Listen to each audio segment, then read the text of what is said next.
नमस्ते विद्यार्थी मित्रों, धोरण 9 विषय हिंदी, काव्य 13 नीति के दोहे।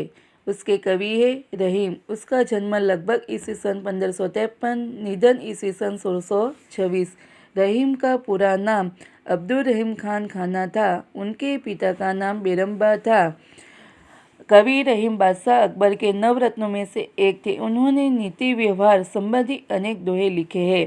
रहीम संस्कृत, अरबी, फारसी के विद्वान थे। जीवन के व्यवहारिक अनुभवों को उन्होंने अपनी सतसई में व्यक्त किया है। यहाँ उनके 9 दोहे दिए गए हैं। इनमें परोपकार, सच्ची मित्रता, तुच्छ वस्तु का महत्व आदि के बारे में बताया गया है। तो पहला दोहा है, तरुवर फल नहीं खात है, सरवर पियर नहीं पान, कही रहीम प्रकाश हित, संपत्ति सुचही सुजान। तरवर यानी के वृक्ष, सरोवर यानी के सरोवर, पान यानी के पानी, प्रकाश यानी के परोपकार, सुचही એટલે કે संग्रह करते हैं, सुजान यानी के सज्जन, बुद्धिमान, ज्ञानी पुरुष। के रहीम जी कहते हैं कि पेड़ अपने फल नहीं खाते हैं और सरोवर अपना पानी नहीं पीते हैं।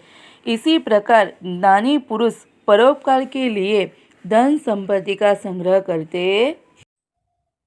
दूसरी पंक्ति, कही रहीम संपत्ति सगे, बनत बहुत बहुत रीत, विपत्ति कसोती जे कसे, ते ही साचे मीत। सगे यानी के अपने रिश्तेदार, बहु यानी के बहुत, रीत यानी के प्रकार, विपत्ति यानी के बुरा समय, मित यानी के मित्र। इस पंक्ति में रहीम जी कहते हैं कि जब मनुष्य के पास संपत्ति होती है तब लोग तरह तरह से उसके सगे बन जाते हैं, उसे रिश्ते जोड़ लेते हैं। लेकिन सच्ची मित्र तो वे हैं जो विपत्ति के समय साथ देते हैं। पंक्ति तीसरी, रहीमन देखी बदे न को, लघु न दीजिए दारी, जहाँ काम आवे सोई कहाँ करे तरवारी। बदेन यानी बदों को, लघु यानी छोटाई, दारी यानी छोड़ना, कहाँ यानी कि क्या, तरवारी यानी तलवार। रहीम जी इस पंक्ति में कहते हैं कि बड़ों को देखकर छोटों की उपेक्षा नहीं करनी चाहिए। जो काम सुई करती है, क्या वह तलवार कर सकती है। पंक्ति चौथी, दीन सबन को लखत है, दिन ही लखे न कोई, जो रहीम दिन ही लखे, दीन बंधु सम होय। दीन यानी कि गरीब, लखत है यानी देखते हैं, कोई यानी कि कोई, दीन बंधु यानी कि भगवान। रहीम जी इस पंक्ति में कहते हैं कि असहाय और गरीब लोग सबको आशा भरी नज़रों से देखते हैं, पर उनकी ओर कोई नहीं देखता, उन पर कोई दया दृष्टि नहीं करता। जो असहाय और गरीबों पर दया दृष्टि करता है वह सचमुच भगवान के समान होता है। पंक्ति पांचवी, खीरा को मुँह कातिके, मलियत नौन लगाए, रहीमन करुए मुखन की, चही यही सजाए।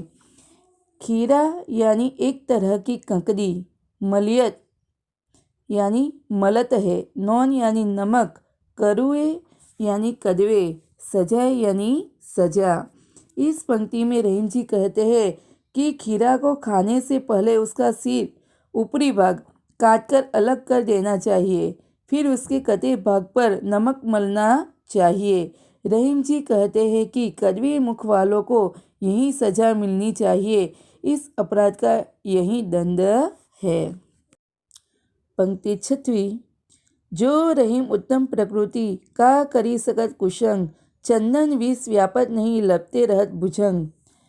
उत्तम यानी के श्रेष्ठ, का करी सकत यानी के कुछ न कर सकता है, कुशंग यानी बुरे लोगों का साथ, भुजंग यानी के सांप।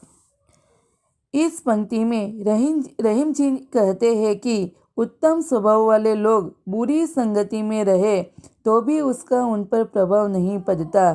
ठीक उसी प्रकार जैसे भयंकर विष वाले सांप चंदन के पेड़ से लिपटे रहते हैं, परंतु चंदन में उनका विष फैलता नहीं। पंक्ति 7वीं।